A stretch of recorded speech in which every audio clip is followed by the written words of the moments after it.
Welcome to the Curated Beauty Podcast. Jessica Christie here, a health and beauty enthusiast who became a medical practitioner to be the authority on how to enhance both your outer beauty and inner beauty for the most confident glow.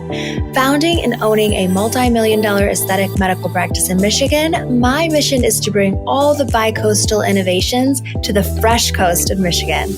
From which aesthetic treatment gives you the most bang for your buck to how to create systems to be both professionally fulfilled and still have freedom of time and relationships, we will be diving into it all. Hello, welcome back to the Curated Beauty Podcast. This is your host, Jessica Christie. I want to talk today about a really interesting concept that seems so obvious and so relevant. And like most of us have probably experienced a degree of this at some point in our lives. It's the concept of saying no to have more, and the concept of having boundaries so that you can focus your life on the things that really matter. I've recently really been torn by this sort of concept and really positioned to put some boundaries up and say no, because I want more for my business as well. I want to grow. I want to scale. And a lot of the reason that I want to scale is because I want to be able to spend more time with the people that matter. Scaling is hard. It requires a significant amount of critical thinking, organization, visualizing blind spots, a lot of times bringing in other people that specialize in the blind spots that you have. It requires learning new systems. It requires getting the buy-in from your team to do that. Scaling is a big thing, and I've felt the beauty of it, the challenges of it. I'm really, truly putting blood, sweat, and tears into scaling my business. I have really big dreams. We've talked about before the mindset and the worthiness, and I've really tapped into the confidence to be able to do it.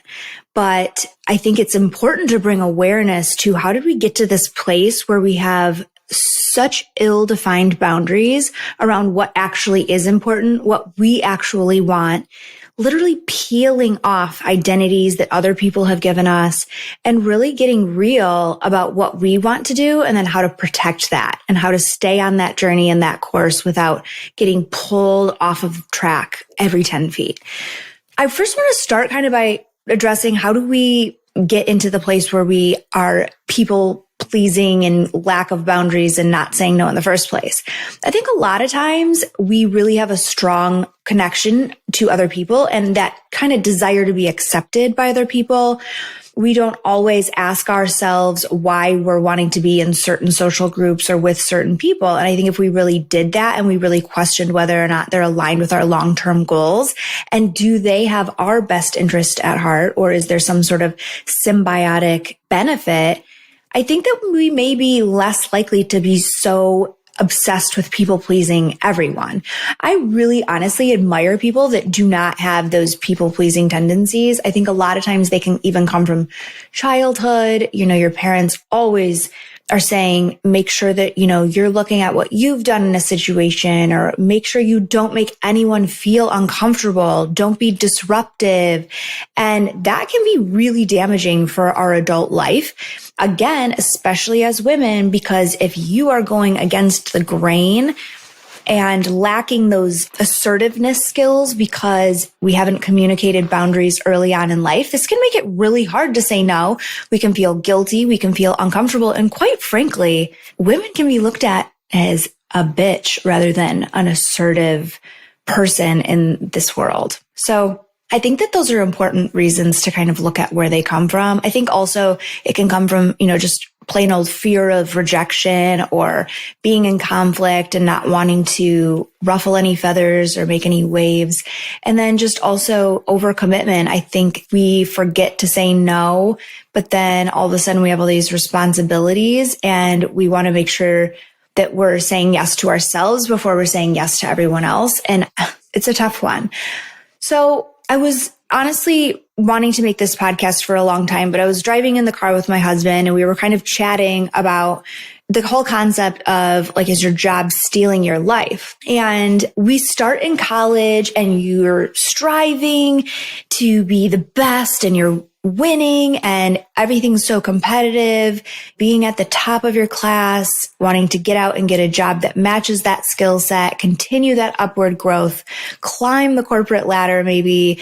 And why? Well, we a lot of times want to make some money. We want to buy really nice things, have a nice home, maybe certain jewelry. There's a lot of status wrapped into a lot of that. And it is nice. They're tangible things that represent the fact that, hey, I'm doing pretty good.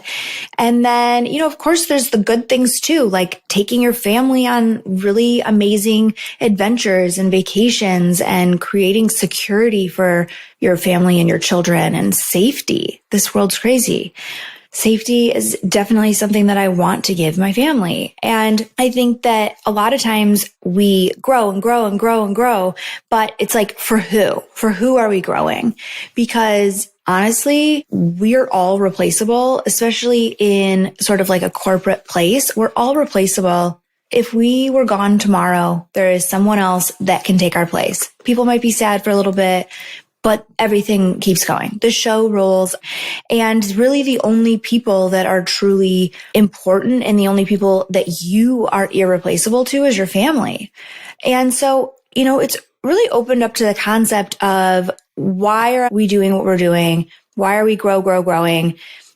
Time is of the essence, and relentless pursuit of success and saying yes to every single opportunity is really going to lead us to losing sight of what matters most. So I think that it's very obvious, but also so understated that no level of success will ever bring back wasted time. And it's a trick, because ignoring people this way or creating those boundaries and saying no is hard to do. And saying yes to all these people that are offering you opportunities that you've worked your whole life for and really thought that you wanted, it's very justifiable to ignore the people that matter in order to get those things. You're doing it for them. But I think that creating those boundaries really helps shape and make us choose what is really important here. And it's a trick also in that you look like you're an overachiever, you look like you're striving really hard, but in the same way that you wouldn't be praised for being lazy or doing drugs and becoming an addict and, neglecting your family because of those things, we really are neglecting our families when we are just growing, and we lose sight of the why. So I think society really celebrates the part of us that ignores our families for the greater cause. But again, we don't know what's going to happen tomorrow, and we don't know what's promised. And so we really need to focus. You don't want to have the scarcity mindset that you have to have one or the other. I think we can really have an abundance mindset. I think you can have that in your life, and you can have wealth and security, but you could also have freedom of time, purpose, money, the personal relationships. And, at times I've definitely been out of balance. And right now, actually, I'm choosing to be completely out of balance to bring balance back to the forefront. I am investing in a time management coach. I've asked my team to buy into that as well, so that we can all learn this communication system to really have rituals throughout the day to make sure that we're on task, that we're living outside of our head, that we are putting everything on paper and not worrying that we're going to forget something or that we're going to have a lost idea. And the level of anxiety that I've had about losing my creativity has gone down so much. I feel like when I go home, I'm able to go home. I am not just waking up stressed all night that, oh my gosh, did I do this or did I forget this?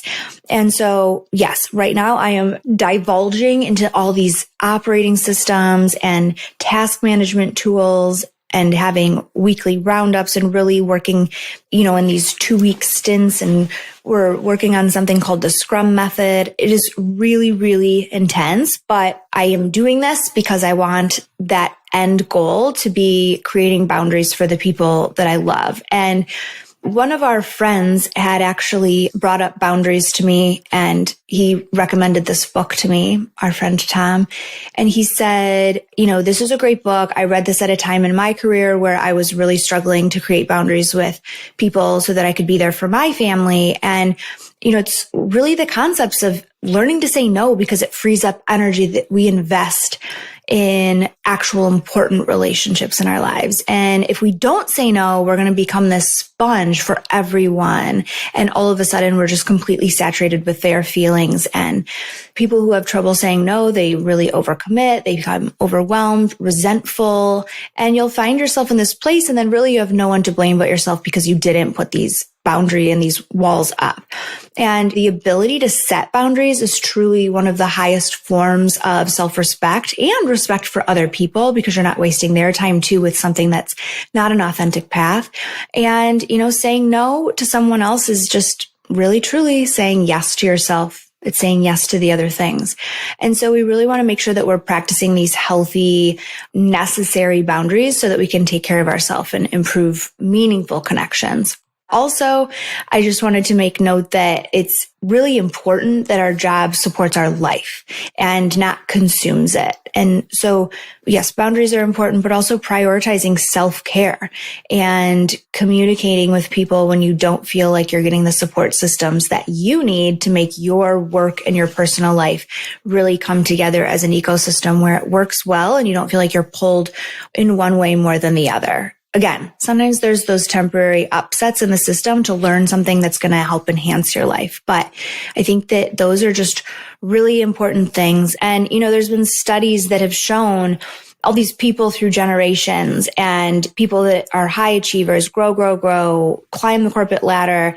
And they show that the number one thing that creates happy people is trusting relationships where you can truly be vulnerable and be yourself. And that the loneliest and the worst relationships were people who really only cared about success at any cost. And I really think about this when you die, no one cares about the identities of your job. If you really look at what you do and why you do it and why you get out of bed and just grind every day, why are we doing it? What identities have we attached to? What insecurities perhaps do we have that we feel we need to do that? And how can we really start to spin that narrative and make sure that do something that you love, but don't forget that it is the means to live for the people that you need to live for. You'll always be remembered by the impact that you had and by those important relationships and the people that you made a difference in their life. So I just wanted to leave you with that. Who do you show up for? Why do you do what you do?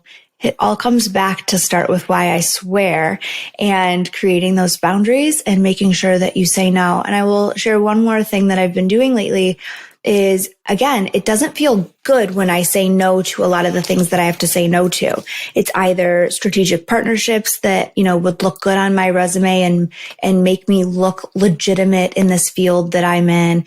It is sometimes patients that I really want to see, but in order to have the bigger picture goals, I need to make more space within my day because there are only 24 hours and you should be sleeping 8 of those. I'm working on that. And sometimes it's even friendships that you want to have, but that right now are really not a priority and not feeding your soul and your bottom line. And so try to align yourself with people that help you grow and don't just take.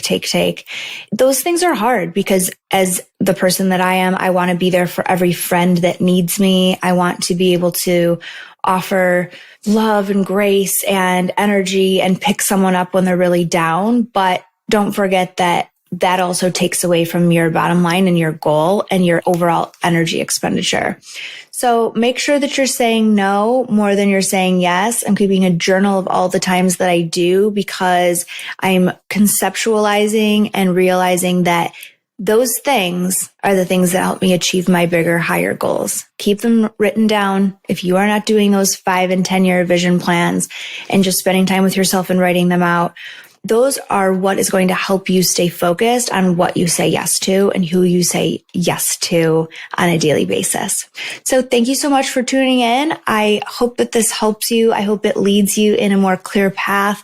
I really want to get my time management coach on here to talk a little bit more about what he does and how he's doing it. I swear this man is a genius. If you are interested in any of those kinds of methodologies, please reach out to me on social media platforms. My Instagram handle is in the show notes. And I promise I'm going to get him on here soon because I think we are living in a world that needs more of this guy. Time management. Have a wonderful day, and I will be back with you before you know it. Congratulations, you have done it. You've reached the end of an episode on the Curated Beauty Podcast and have enriched a part of your self-care by discovering something new. I hope this time together added a little perspective to your day and will ultimately boost your confidence and give you the strength to do all the hard things. As we walk through this journey together, follow our Curated Beauty Podcast.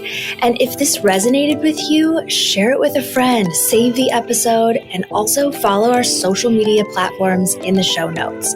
We love to engage with our listeners on all levels.